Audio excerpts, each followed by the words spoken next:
Welcome to the University of Connecticut. I'm the head compliance officer here for the athletic department. My name is Caitlin Fearon. Welcome. If we want to go around and say each other's names and what we coach here, that would be great. So we'll start with you. Yes, I'm Michelle Bach. I'm the head women's volleyball coach. And I'm Mike Fearon, the head boys soccer coach. Okay, great. So glad to have you guys here. I'm just going to go over real quick what we're going to do today for the presentation, okay? First, I'm just going to talk quickly about Bylaw 17, which is about playing and practice seasons. Then we're going to do a little quiz to see what you guys remember and you guys know from the NCAA handbook on Bylaw 17. We're going to review the quiz, talk about the answers, and then I'm going to go into a presentation a little bit more in depth about Bylaw 17. Then you'll have some time for questions. And then casual lunches to follow with myself, the other compliance officers, and the athletic director. So feel free to ask any questions along the way if I am unclear. Okay, so Bylaw 17 briefly is playing and practice seasons. We'll go over what happens when you've missed class time, hour and week limitations, length of season, okay, that sort of thing. Guys, memory getting jogged here? Yeah. Okay. Alright, so we're going to go, you guys take the time to fill out the quiz, take as much time as you need, and then just let me know when you're done.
You guys think you got all the answers correct? Yeah. Alrighty. Alright, I'm going to read the statement and then we'll all answer what we had on our sheets, okay? There are only weekly hour limitations, not daily limitations, for a student athlete's participation in countable athletic activities. False. False. False. It is false, okay? Daily and weekly hour limitations. A student athlete's participation in countable athletic-related activities shall be limited to a maximum of 4 hours per day and 20 hours per week. Okay, so good job, both of you. Question 2.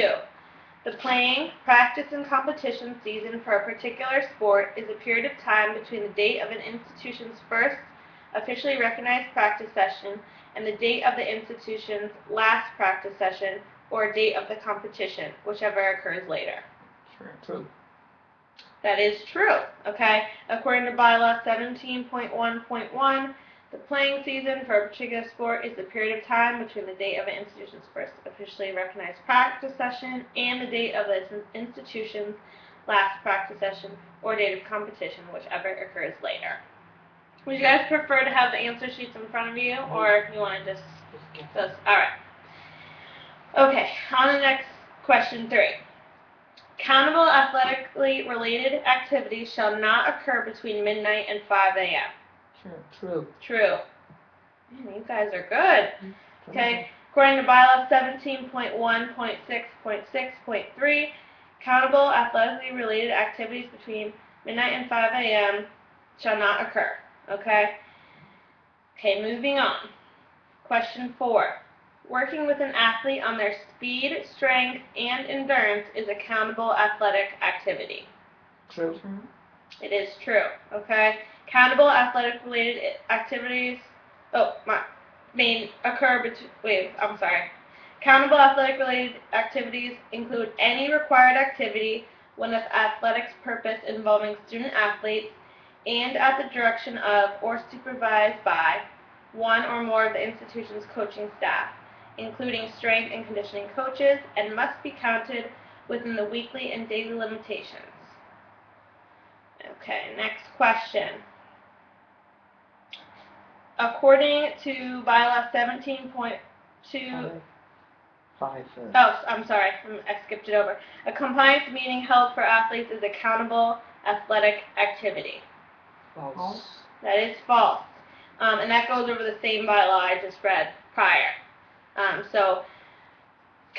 Compliance meetings, athletic meetings, if a student is having trouble academically and has to have a meeting, or we do have a compliance meeting, that is not a countable activity. That's something such as working with a student on their skills or on their speed that is countable. Number 6.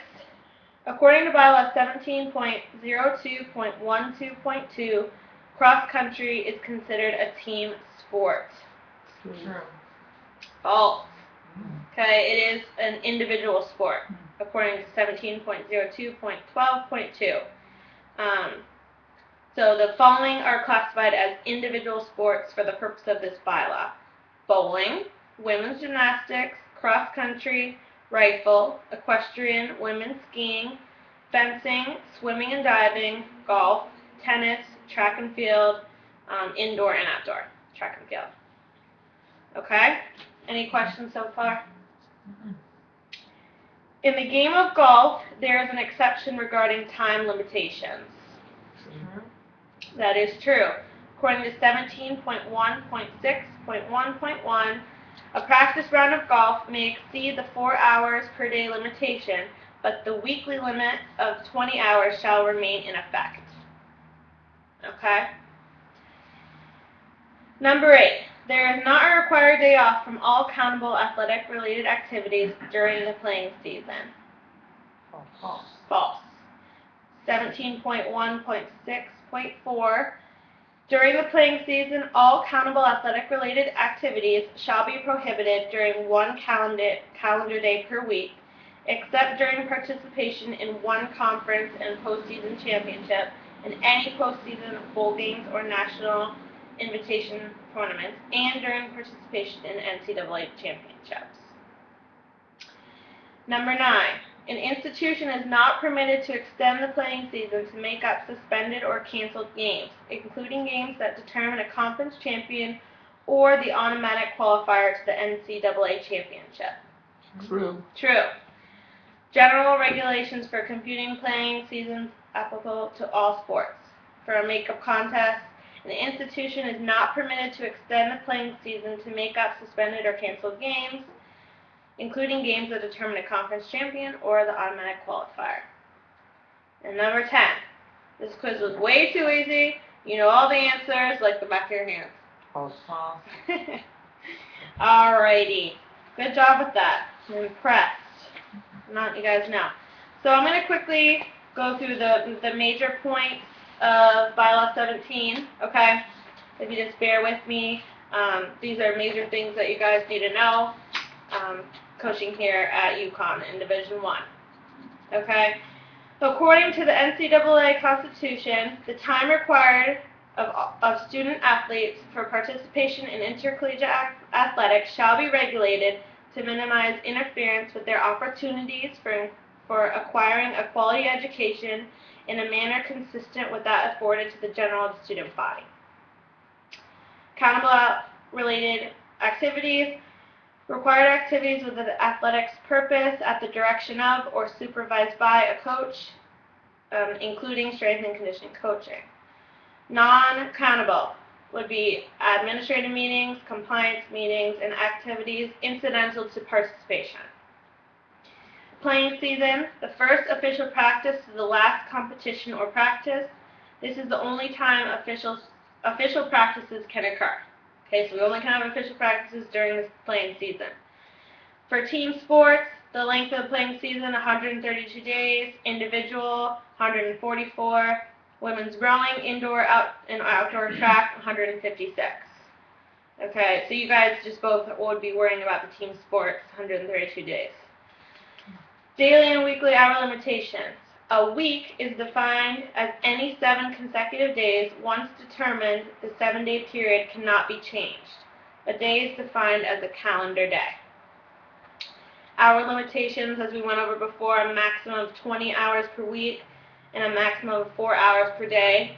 A competition day only counts as 3 hours.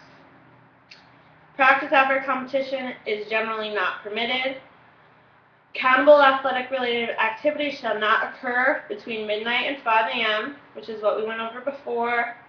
All accountable athletic-related activities are prohibited during 1 calendar day per week. Daily and weekly hour limitations do not apply during postseason events, preseason, institutional vacation periods, and final exam periods. This one is important. Missed class time. Student athletes may not miss class to attend practice. Exceptions: away from home contests, conference or NCAA championship, practice activities after reporting for home contests, on-campus practice prior to departing to an away game, and a home contest at site located outside the institution's locale. Out of season hour limitations. So when we're out of season, we're limited to 8 hours per week, required 2 days off per week. Accountable athletically related activities prohibited 1 week prior to exams, final exams. Permissible activities out of season: weight training, conditioning, skill instruction, or film review in football. Skill-related instruction shall not be publicized or conducted in the view of the general public. No accountable athletic-related activities permitted outside of the playing season during any institutional vacation period. Department-wide strength and conditioning coaches may design and conduct specific workout programs for student athletes outside of the season. So your strength and conditioning coaches can make up a workout plan for your athletes. The definition of voluntary in the athletic world, okay? No reporting back to a coach or staff after you completed an activity, initiated and requested solely by the athlete. Attendance and participation may not be reported. No penalty for electing not to participate. No recognition for participation. Okay, and the last point we're going to go over is the preseason practice start dates. NCAA fall championship sports other than football and volleyball: 21 practice units before first contest. Football, 40 practice units. Volleyball, 29 practice units before first contest or September 1st, whichever is later. Men's basketball, not earlier than 5 p.m. of the Friday nearest to October 15th. Women's basketball, not earlier than 5 p.m. on the date that is 40 days prior to the first regular contest. And lastly, all other sports, September 7th or first day of classes, whichever is earlier. Okay, I know we went through a lot of information, but you guys will be able to take this home with you and review it yourself. You can also find this in Bylaw 17 of the Division I NCAA handbook. Okay, do we have any questions on anything I went over today? No questions from me. No questions? Everything was pretty much clear? Yeah.